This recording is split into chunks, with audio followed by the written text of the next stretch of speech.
नमस्कार, स्वागत है आपका के न्यूज में। मैं हूं आपके साथ विशाल पंडित। आप देख रहे हैं खबर उत्तराखंड। रुक करते हैं खबरों का। केदारनाथ विधानसभा उपचुनाव को भारी मतों से जीतने का धामी सरकार का जश्न मना रही है। हालांकि सरकार के जश्न के बीच धामी सरकार की टेंशन बेरोजगार युवाओं ने बढ़ा दी है। दरअसल युवाओं ने देहरादून में सचिवालय का कूच किया। इस दौरान भारी भीड़ युवाओं की इस कूच में शामिल हुई। बेरोजगार युवा नई भर्तियों को शुरू करने के साथ ही पुलिस कांस्टेबल भर्ती में आयु सीमा में छूट प्रदान करने और महिलाओं के अतिरिक्त पद जोड़ने की मांग की है। युवाओं का कहना है कि यूपी समेत अन्य राज्यों में पुलिस कांस्टेबल भर्ती में आयु सीमा की छूट दी है, तो ऐसे में उत्तराखंड सरकार भी युवाओं के हित में निर्णय लेगी। वहीं उत्तराखंड शासन ने बेरोजगार युवाओं को इस मांग को देखते हुए मुख्य सचिव राधा रतूड़ी की अध्यक्षता में बैठक हुई है। बैठक में उम्र सीमा बढ़ाने को लेकर चर्चा हुई और इसका प्रशिक्षण करने का भी निर्णय लिया गया है। देश के साथ ही उत्तराखंड में बढ़ती बेरोजगारी ने सरकार की चिंता को बढ़ा दिया है। बेरोजगारी का ये नजारा हाल ही में पिथौरागढ़ में हुई प्रादेशिक सेना भर्ती में भी देखने को मिला, जहां मात्र 133 पदों के लिए 20,000 से ज्यादा युवाओं की भीड़ उमड़ पड़ी। जिला प्रशासन के सभी इंतजाम धराशायी हो गए।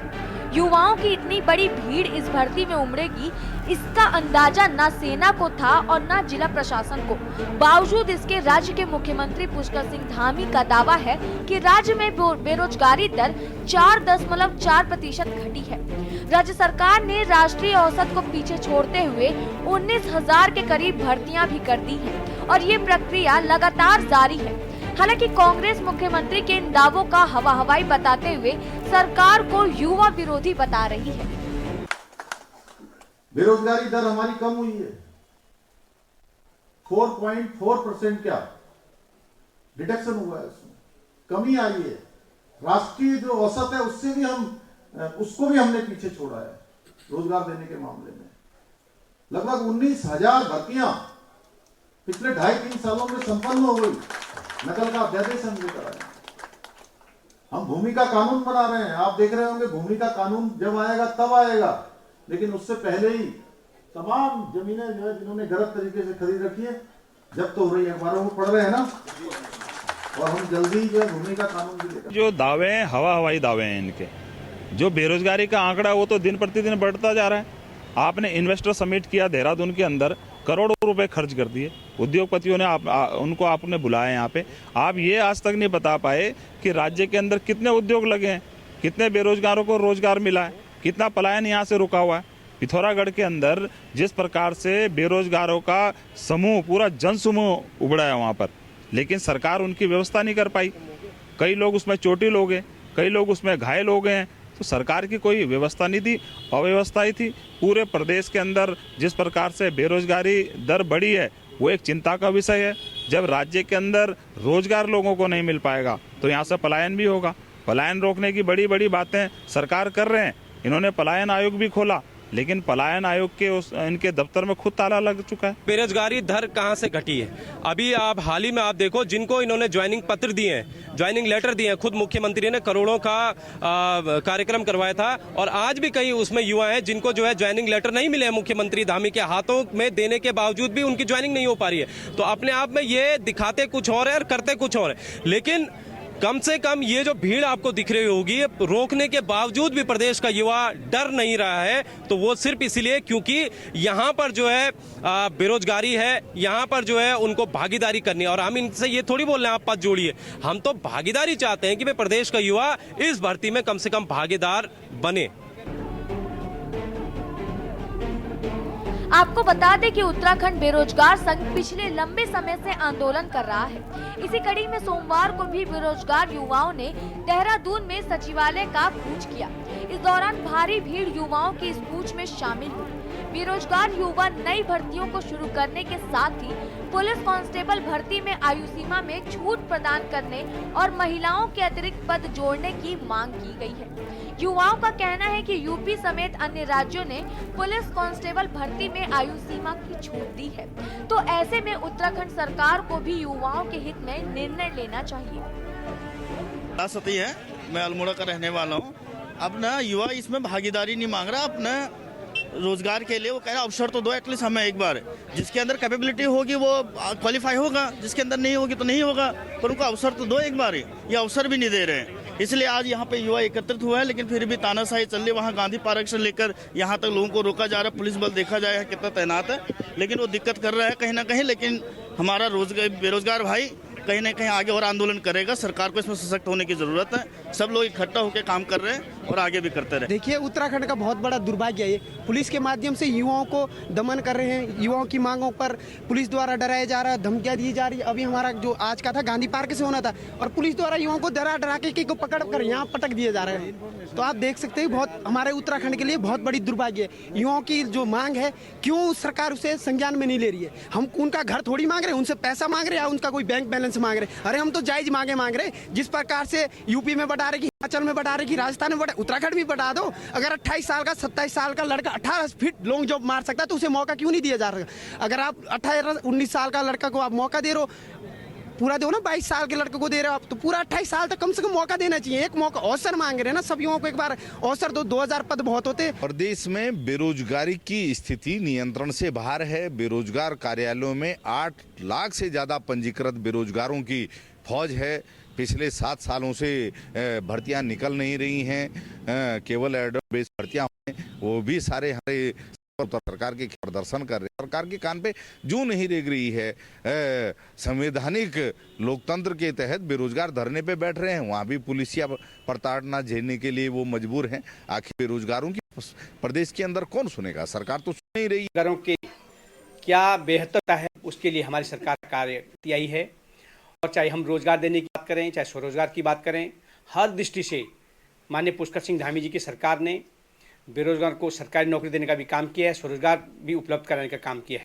और ये भी सौभाग्य की बात है कि उत्तराखंड राज्य देश में सर्वाधिक स्वरोजगार सृजित करने वाला राज्य है। और धामी जी के नेतृत्व में राज्य गठन के बाद सर्वाधिक अगर सरकारी नौकरी देने का काम किया गया है तो इसी सरकार ने किया है। कुल मिलाकर एक और सरकार का दावा है कि राज्य में बेरोजगारी दर 4.4% घटी है, तो वहीं दूसरी ओर पिथौरागढ़ में हुई सेना भर्ती में 133 पदों के लिए 20,000 से ज्यादा युवाओं की भीड़ उमड़ना चिंता की बात है। वहीं इस बीच बेरोजगार युवाओं ने पुलिस कांस्टेबल भर्ती में आयु सीमा में छूट प्रदान करने और महिलाओं के अतिरिक्त पद जोड़ने की मांग को लेकर भी आंदोलन शुरू कर दिया है। ऐसे में सवाल ये है कि बेरोजगारी दर घटने के बाद भी युवाओं में इतनी नाराजगी क्यों है? Uttarakhand desk report. कांग्रेस के पूर्व जिलाध्यक्ष संजय किशोर और शम्मी प्रकाश की अगुवाई में आज विकास नगर में कांग्रेस कार्यकर्ताओं ने बिजली दफ्तर का घेराव कर प्रीपेड बिजली मीटर लगाए विरोध करते हुए प्रदर्शन किया। साथ ही प्रदर्शनकारियों ने कांग्रेसी अधिशासी अभियंता का घेराव कर उन्हें अपनी मांगों से संबंधित एक ज्ञापन भी सौंपा। ज्ञापन में मांग की गई कि प्रीपेड बिजली मीटर लगाकर जनता शोषण न किया जाए और इस योजना पर प्रभावी तौर पर रोक लगाई जाए।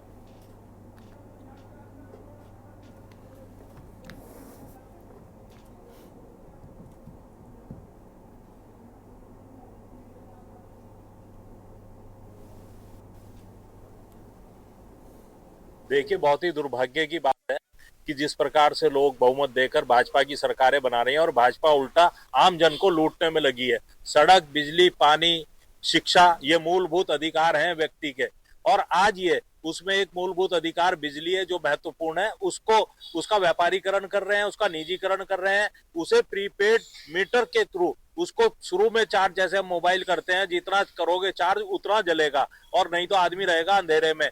नहीं तो कोई गरीब आदमी दिहाड़ी मजदूरी वाला अपने बिल को 1 महीना लेट भी दे देता था, थोड़ा सा कर लेता था। कभी हर समय पैसा नहीं होता दिहाड़ी मजदूरी, लेकिन उसके बच्चे पढ़ रहे हैं, बच्चों को पढ़ने में दिक्कत है। तो आज इन्होंने जो है एक नई पॉलिसी सरकार ले आई है कि प्रीपेड मीटर लगेगा, कि आप पहले पैसे दो और फिर आपके घर में बिजली आएगी।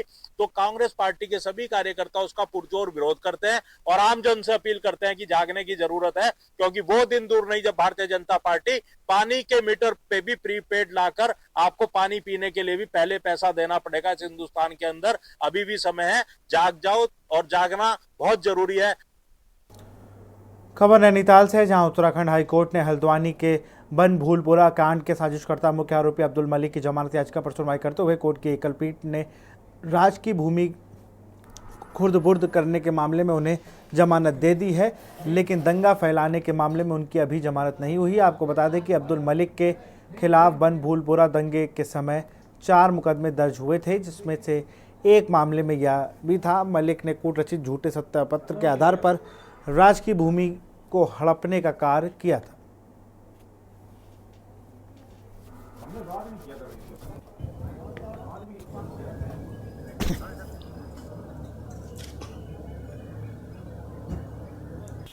जी, आज हमने बेल पे सुनवाई हुई अब्दुल मलिक की।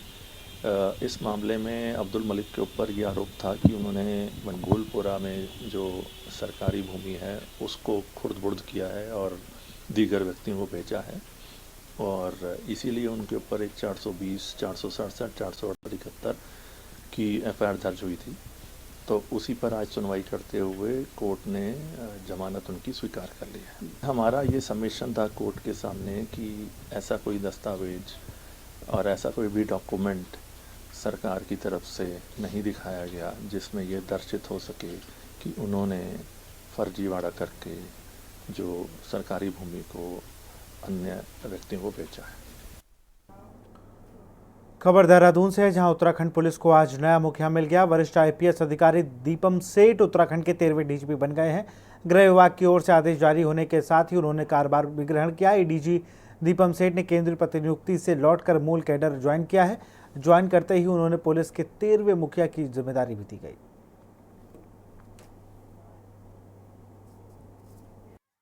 देखिए, ये देवभूमि से जो मेरा जुड़ाव है वो बहुत लंबा है। लगभग 45 साल से ऊपर जब मैं पहली बार यहाँ नैनीताल में अपनी पढ़ाई के लिए आया था कक्षा 8 में, और तब से ये अवसर मिला, सर्विस में भी अवसर मिला है कि यहाँ के पुलिस बल के साथ कार्य करूँ। तो इसलिए इस समय ऐसे सक्षम और प्रोफेशनल फोर्स जो हमारी उत्तराखंड पुलिस की है उसका नेतृत्व करने का जो एक जिम्मेदारी दी गई है वो मैं बहुत गौरवान्वित महसूस कर रहा हूँ।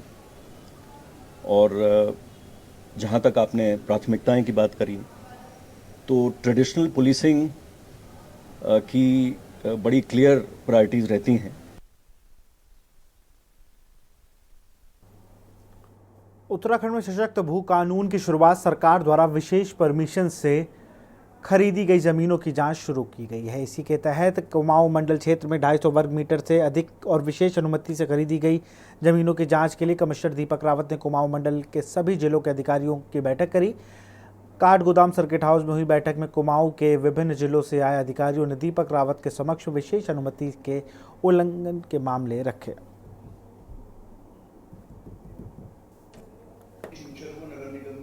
माननीय मुख्यमंत्री जी के निर्देश हुए हैं चीफ सेक्रेटरी मैम को, और चीफ सेक्रेटरी मैम ने इंटर्न अब फील्ड से ये रिकमेंडेशंस मांगी हैं भू कानून को लेके कि जो अभी अनुमतियां हैं, जो अलग अलग तरह की अनुमतियां मिलती हैं ज़मीन खरीदने की, जिसमें कृषि भूमि की अनुमति है, औद्योगिक प्रयोजन की अनुमति है, इसके अलावा 250 वर्ग मीटर से कम में जो कोई व्यक्ति उत्तराखंड से बाहर के हैं जिनको कोई भी अनुमति नहीं चाहिए वो भी ज़मीनें खरीदते हैं। तो इसमें क्या जो वर्तमान पॉलिसी है उसके तहत पहली बात तो जिस पर्पस के लिए वो ले रहे हैं वो काम हो रहा है या नहीं हो रहा है, इसको देखने के लिए मैंने अब सभी डिस्ट्रिक्ट से कुछ प्रतिनिधि बुलाए थे। और कुमाऊं में अगर वायलेशंस की बात करें, यद्यपि हम पूरा भी नहीं देख पाए हैं। और यहाँ रुकते एक छोटे से ब्रेक के लिए। आप देख रहे हैं के न्यूज़, खबरों का सारथी। ब्रेक के बाद आपका स्वागत है। खबर देहरादून से है, जहां सचिवालय स्थित मीडिया सेंटर में प्रेस कॉन्फ्रेंस का आयोजन किया गया था। इस अवसर पर बाल अधिकार संरक्षण आयोग की अध्यक्ष डॉक्टर गीता खन्ना ने अपने 3 वर्ष का कार्यकाल पूर्ण होने पर जानकारी दी है। उन्होंने बताया कि उनका उद्देश्य बाल अधिकार संरक्षण आयोग की पहचान को जन जन तक पहुंचाना है। शिक्षा, स्वास्थ्य, समाज कल्याण पर उन्होंने प्राथमिकता के साथ कार्य किया। इसके अलावा जिला स्तर पर कार्यशाला आयोजित की गई है। अब तक 11 जिलों में कार्यशाला आयोजित की गई है। मुद्दे को लेकर नहीं थी, कुछ समय हो गया था आप लोगों से रूबरू हुए और अब ऑलमोस्ट 3 साल का कार्यकाल हमारा पूरा होने वाला है। आज हमारी एक बोर्ड बैठक भी है जो कि आज शाम को है, और हमने उम्मीद करी थी कि बाकी मेंबर्स भी हमारे अगर पहुंच पाएंगे तो सब लोग मिलकर हम एक बार मीडिया से बात कर सकेंगे। और इसी संदर्भ में हमने ये बैठक बुलाई थी। अपने इस कार्यकाल में अगर हम बात करें कि हमारा फोकस क्या था, तो पहला फोकस था बाल अधिकार संरक्षण आयोग की पहचान को जनमानस तक पहुंचाना। मैं ये तो नहीं कह सकती कि आज भी जहां जाते हैं वहां बहुत हाथ खड़े होते हैं जब हम पूछते हैं विद्यालयों में या किसी बैठक में या डिस्ट्रिक्ट में जाकर जब पूछते हैं कि कितने लोगों ने बाल अधिकार संरक्षण आयोग के बारे में सुना है। उत्तराखंड हाईकोर्ट ने तराई बीच विकास निगम के प्रशासनिक अधिकारी शिव मंडल त्रिपाठी को राहत देते हुए सरकार ने शिव मंडल त्रिपाठी को रिटायरमेंट के बाद भुगतान किए जाने वाले सभी देयकों का भुगतान करने के निर्देश जारी किए हैं। आपको बता दें कि तराई बीच विकास निगम में कार्यरत शिव मंडल त्रिपाठी ने उच्च न्यायालय में याचिका दायर कर कहा है कि वह 31 मई में विभाग के सेवानिवृत्त हो गए थे और विभाग ने उनके खिलाफ वित्तीय अनियमितताओं को लेकर 1 अगस्त 2018 में आरोप पत्र प्रेषित किया था, जबकि उन पर लगे सभी आरोप वर्ष 2021 में ड्रॉप कर दिए गए हैं।